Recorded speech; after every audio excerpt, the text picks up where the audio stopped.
colégios, só para a gente lembrar aqui para as nossas ouvintes, hoje inclusive são alguns monumentos, né, históricos importantes, como por exemplo o edifício do Colégio Americano, o próprio edifício do Instituto General Flores da Cunha, que está em obra, né, ainda não terminou a obra de restauração, mas digamos assim, um monumento desse momento aí da educação feminina, e que, digamos, conta um pouco essa história das mulheres, né, de momentos que passou, pelos quais passou a educação da mulher, e é interessante a gente ver o quanto isso foi mudando, né, Beatriz? Muito bem. Embora a gente tenha ainda muito que avançar na questão da mulher, a gente falar, né?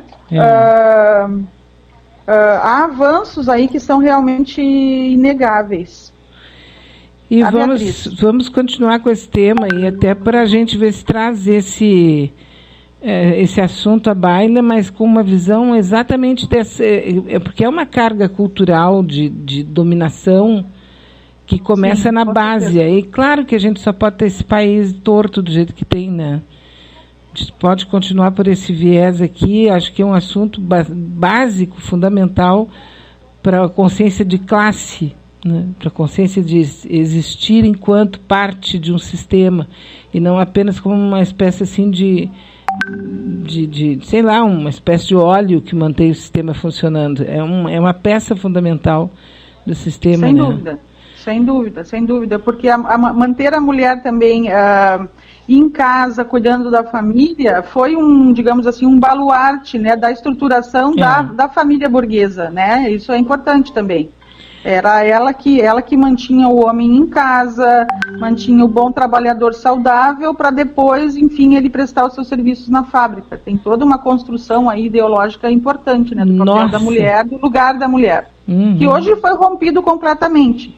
E talvez, em razão desse rompimento, enfim, talvez a gente possa também pensar por que hoje acontece, né, enfim, houve violência ao longo do tempo, mas nunca houve, nunca houve tanto como hoje, né, a gente ouve tanto, talvez porque a gente esteja chamando também de feminicídio, né, Beatriz? Hoje nós chamamos de feminicídio, antes nós não chamávamos.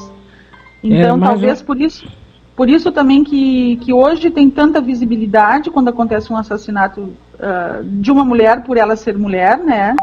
E também, claro, a Lei Maria da Penha que dá visibilidade, e ainda assim, né, as autoridades dizem que nem tudo está registrado, muita coisa ainda fica de fora.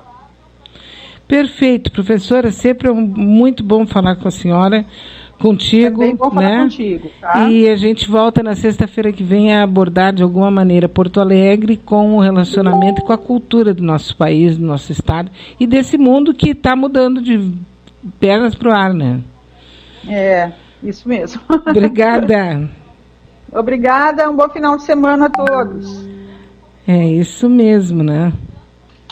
Olha aqui, nós vamos conversar agora com o Dr. Milton Rondó Filho. Olha aqui, eu estou só procurando aqui direitinho onde é que eu botei. Atrapalho, feito uma doida aqui. É diplomata aposentado. Diplomata. Alô? Bom dia, tudo bem contigo? Bem, graças a Deus, com você. Na medida do possível, né? A gente está assim, né? Quase tendo um chilique dentro de casa. Mas é verdade, cansa mesmo. Cansa. O que tu está achando desses últimos movimentos aí? Porque olha, hoje está tudo tão misturado, né? Daqui a pouco, 11 horas, enfim, vamos ver o que é que o Moro vai dizer, né? Nunca sai na hora. Na verdade, eu acho que você tem, enfim, um agravamento da questão pessoal do Bolsonaro, né? Quer dizer, a investigação dos filhos, né? E aí ele resolveu decapitar a Polícia Federal, né? O que complica, porque a liga toda enfim, os militares, né? E ele, de alguma forma, representa esse segmento, né? O judiciário, uma parte do judiciário, né? Que deu o golpe, né? A Lava Jato, etc., né? Inclusive do Ministério Público também, né? o TJ aí do Rio Grande do Sul, né? E aí você tem enfim, só que não se contava, acho, quer dizer, né, com o baixíssimo clero que ele é, né? E aí tem toda essa implicação dele com o mundo do crime, né? Que todo mundo sabe, né? Enfim, com as milícias, etc., né? E aí a situação complicou muito, né? Eu acho que os gringos resolveram, enfim, tirar o Moro, né? Enfim, para não desgastá-lo mais, né? E provavelmente vai ganhar uma bolsa, acho, aí vai para os Estados Unidos, enfim, né? Sim, eles vão colocar... Então ele vai estudar o AB para passar, né?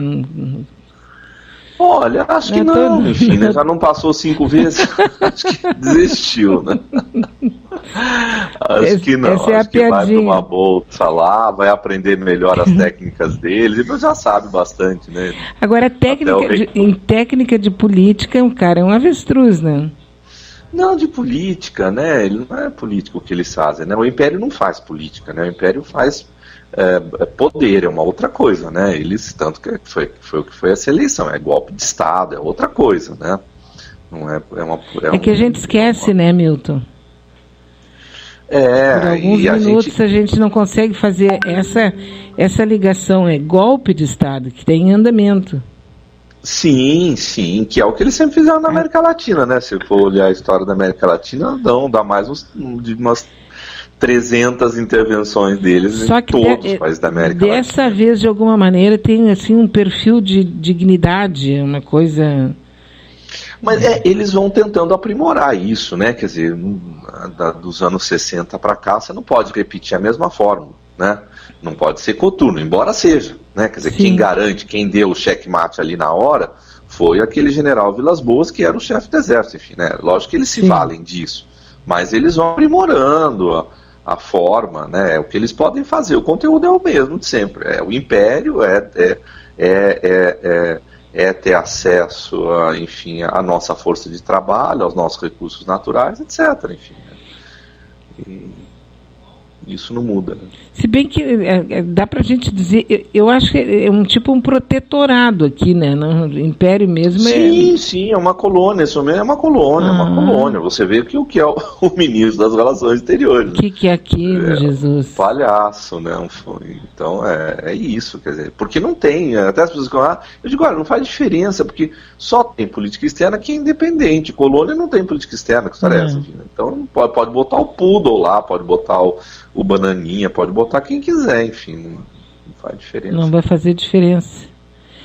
Mas porque, se bem que a situação, dizem que o Bolsonaro foi lá nos Estados Unidos e teria feito uma declaração lá de que ele imita, gosta muito de fazer igual o Trump. Sim, mas ele é um preposto, ele tem de fazer, né? E além do que é uma pessoa, enfim, com sérios problemas psicológicos, né, psiquiátricos, na verdade, por isso ele foi dispensado do exército, foi expulso aos 33 anos, enfim, né, porque ele não tinha condições psicológicas, né, ele tentou cometer atos de terrorismo no Rio de Janeiro, né, explodir o reservatório de água do Rio Guandu, envenenar, né? Ele é um doente mental, né, que não se tratou, enfim, né, e aí se tornou essa coisa, um psicopata, né, um sociopata, né. Se tornou um espelho para milhares de cariocas. Olha, na verdade, para milhares de brasileiros, né? Porque... Não, mas é que lá que ele fez a vida política dele, né? Mas assim, na verdade, ele foi mas não foi o Estado que mais votou nele, foi Santa Catarina. Não, desculpa. Ele construiu uma carreira e fez todos os filhos entrarem na política como candidatos e se elegeram sempre com o voto... Mas não só pelo Rio, não. O Eduardo, ele se elegeu por São Paulo, né? Ele diversificou. E ele não é carioca, ele é paulista, ele é aqui do Vale do Ribeira, que é a região mais pobre de São Paulo. Tanto que o irmão dele continua fazendo as mafiadas dele lá no Vale do Ribeira, enfim. E eles são de lá, que é a região mais pobre, mais deprimida, mais angustiante, enfim, né, de São Paulo. Você vê aquilo e diz, mas como isso é possível, né? Há uma distância de E foi deputado federal 30 anos, né? 28 anos. Sim, acho que não teve nenhum projeto de lei apresentado. 2, apresentou 3. Bom. A pessoa, não, 30 anos praticamente, tu apresentar 3 projetos. O que ele fazia era isso, né? Transitar com as milícias, com o submundo. E ninguém notou, né? Olha, não dá para dizer isso, sabe? Que ninguém quis fazer nada, bem da verdade. Eu sou testemunha ocular, mas até mais, porque quando houve o aniversário do massacre de Eldorado dos Carajás, que foi agora, de novo, dia 17 de abril, né? 2 anos depois, ele fez um discurso na tribuna da Câmara, que eu ouvi, eu estava em Brasília, eu estava com a Rádio Câmara ligada, em que ele em que ele diz, bem feito, agora estão comendo a grama por baixo. Ora, isso é apologia do crime. Apologia do crime, crime é. Eu falei com um deputado, que eu não vou dizer o nome, que depois foi presidente, inclusive, daqui de São Paulo, do PT, que foi presidente, inclusive, da Câmara, e na época não era presidente da Câmara, mas era um deputado muito envolvido com direitos humanos, uma pessoa da maior seriedade, e eu falei, leva esse sujeito para o Conselho de Ética, porque ele está fazendo apologia do crime, isso é crime. Aí, não, mas ele é um cara lá do Rio, enfim, que tem lá o eleitorado dele na PM, papapá, enfim, o que ele quer é palco. Bom, ele escreveu na Folha de São Paulo, um artigo dele na Folha de São Paulo, página 3. Eu escrevo para a Folha de São Paulo e digo, olha, um jornal não é um muro em que se escreve qualquer coisa. Esse senhor está fora do arco da... Recebo uma carta da Ombudsman, que na época acho que era Renata Lopretti, dizendo, olha, você tem um ponto, nós vamos levar isso para o Conselho Editorial. 15 dias depois, um altíssimo funcionário, diretor, não sei se servidor, mas Ombudsman, filiado ao PT, que depois ocupou postos muito altos, escreve para a Folha de São Paulo no mesmo espaço, dizendo que não havia nenhum problema do Bolsonaro escrever naquele jornal. Então, cria cuervos que te comerão los. Nós criamos essa cobra. Não dá para dizer que não, entendeu? Que não temos participação nisso. Temos, entendeu? Todas as manifestações dele eram antidemocráticas, entendeu? Ele tinha que, há muito tempo ele tinha que ter sido caçado. E foi se deixando. Enfim. Pois então, tu sabe que isso me oportuniza contar uma história bem rápida aqui, que muita gente já conhece. Eu aqui de Porto Alegre, da minha trincheirazinha, né, ali observando o que estava acontecendo, já tendo passado por outros governos ali, só como a pessoa na janela olhando, né? A gente mais ou menos sabe como é que as coisas funcionam, né? E eu comecei a dizer no meu programa que a Dilma ia sofrer o impeachment. Isso em 2014 para 2015, final de 2014, quando ela ganhou. Eu digo, ela vai sofrer impeachment. Ela vai sofrer o impeachment. Aí, com determinadas atitudes do governo, eu digo, eu dizia isso no ar, ela vai sofrer o impeachment. E cada vez fui me angustiando mais com as atitudes de grandes autoridades lá do governo da Dilma. Aí eu convidei um médico psiquiatra que trabalhava, era meu colaborador, Dr. Rogério da Paz, e vi com ele de uma maneira de conversar com alguém que fosse próximo da Dilma. E eu não tinha nenhuma proximidade com ela, a não ser assim, olá, tudo bem, como é que tá? Só isso. E era um assunto muito grave, eu considerava gravíssimo, ela vai ser demitida, ela vai ser empichada. Bom, conseguiram uma janta, um encontro com o ex-marido dela, muito amigo dela, o Carlos Araújo. Eu só conto isso, Milton, porque eu tenho o testemunho do Dr. Rogério da Paz. Eu fui lá de noite, tomamos um copo de vinho, e eu fiz um apelo para ele. Ela vai ser empichada, ela vai sofrer o impeachment. Eu me lembro como se eu estivesse aqui agora.